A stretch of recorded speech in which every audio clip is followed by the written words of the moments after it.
COVID-19. Saat ini makhluk tersebut menjadi topik pembahasan hampir semua umat manusia di dunia.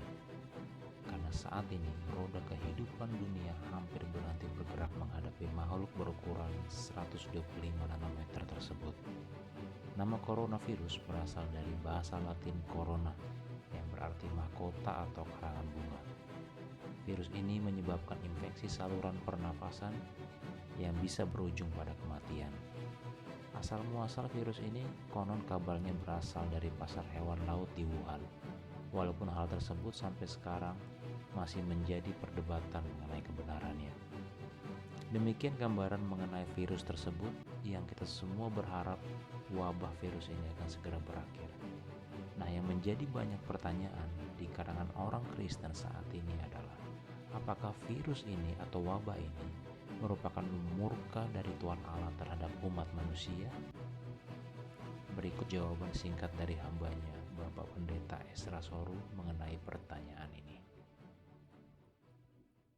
Pak Pendeta, apakah virus corona ini merupakan murka Tuhan? Kalau itu dianggap murka Tuhan, sekarang saudara, murka Tuhan itu biasa ditujukan pada siapa? Murka Tuhan biasa ditujukan pada orang fasik.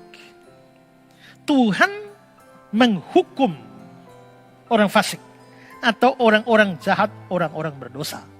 Kalau itu murka Tuhan bagi orang berdosa, maka orang yang bukan orang fasik, orang yang percaya atau umat Allah, anak Allah, itu tidak akan mengalami. Karena Allah tidak mungkin membiarkan murkanya itu menghantam orang fasik maupun orang yang benar. Allah tidak mungkin menghukum orang jahat bersama dengan orang baik. Allah tidak mungkin menghantam orang fasik beserta dengan anak-anaknya. Nah, pertanyaan kita sekarang adalah, apakah virus corona ini hanya menghantam orang-orang tidak percaya? Atau orang percaya juga?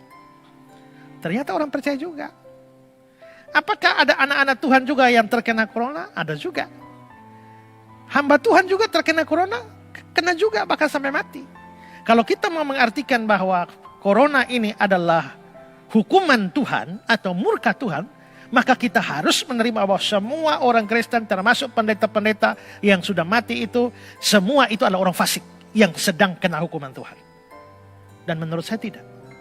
Jadi saya sendiri tidak melihat ini sebagai hukuman Tuhan. Ini suatu wabah yang Tuhan izinkan terjadi. Karena itu bisa menghantam orang-orang tidak percaya, bisa menghantam orang percaya. Bisa terkena kepada orang yang tidak percaya Tuhan, atau orang jahat, bisa kena juga pada orang yang percaya Tuhan atau orang baik. Hamba-hamba Tuhan, anak-anak Tuhan, itu bisa terjadi. Karena itu saya tidak melihat ini sebagai suatu hukuman Tuhan bagi orang-orang fasik. Ya. Baik.